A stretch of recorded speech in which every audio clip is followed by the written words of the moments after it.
Alors là, c'est un duvet qui comporte 1000 grammes de garnissage. C'est du duvet d'oie blanche. Donc c'est un peu la grosse artillerie en ce qui concerne le garnissage. On a à l'intérieur un tissu très doux, très soyeux.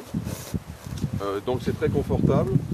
On a un zip qui descend jusqu'ici avec un double bourrelet pour la protection thermique du zip. Donc on a un bourrelet ici, ce qui fait qu'à l'envers, on a une double protection. En ce qui concerne la collerette, elle est assez volumineuse.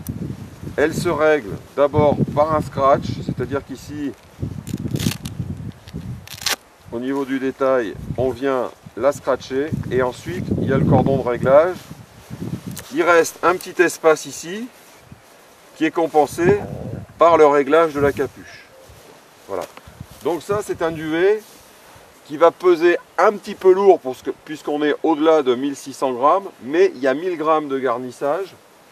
C'est du Feeling Power 600-650, donc évidemment c'est pas le même gonflant, mais l'avantage c'est qu'on a de la matière. Il a un sac de compression qui est très efficace, donc on arrive à un volume qui est très bon. Le poids par contre ne se comprime pas, donc on va rester quand même avec 1600 grammes. Bon, un duvet très confortable avec des dimensions intéressantes au niveau des pieds aussi. Voilà.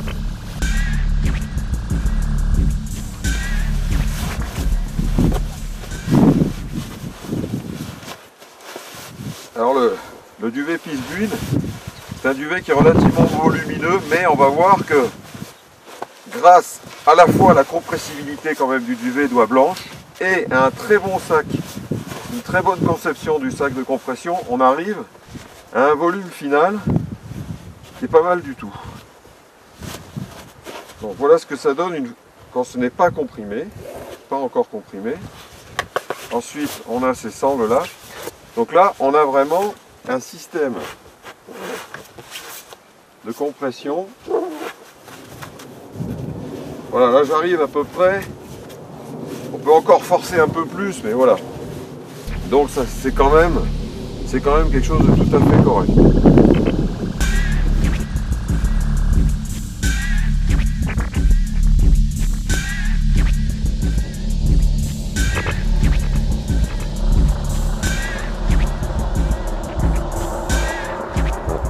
Le double rabat qui protège donc la fermeture éclair, d'un côté et de l'autre.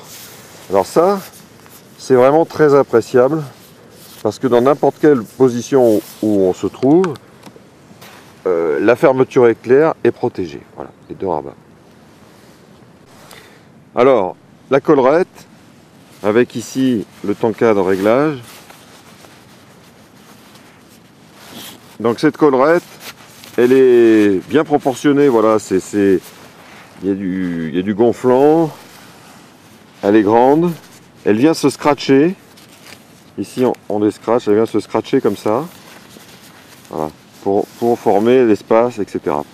Alors, particularité, ça laisse une ouverture, donc effectivement cette ouverture peut être pénalisante au niveau des frigories, c'est pour ça qu'il faut bien rabattre le duvet dessus. Par contre, j'ai trouvé pendant la nuit que ça pouvait avoir un avantage. On peut passer un bras pour aller chercher quelque chose et pour avoir accès à la fermeture du duvet. Voilà. Donc ça, c'est un point un peu particulier. Il y a cette ouverture qui se comble encore une fois qu'on a réglé la capuche, puisque le duvet vient lui-même fermer. Mais c'est un peu particulier.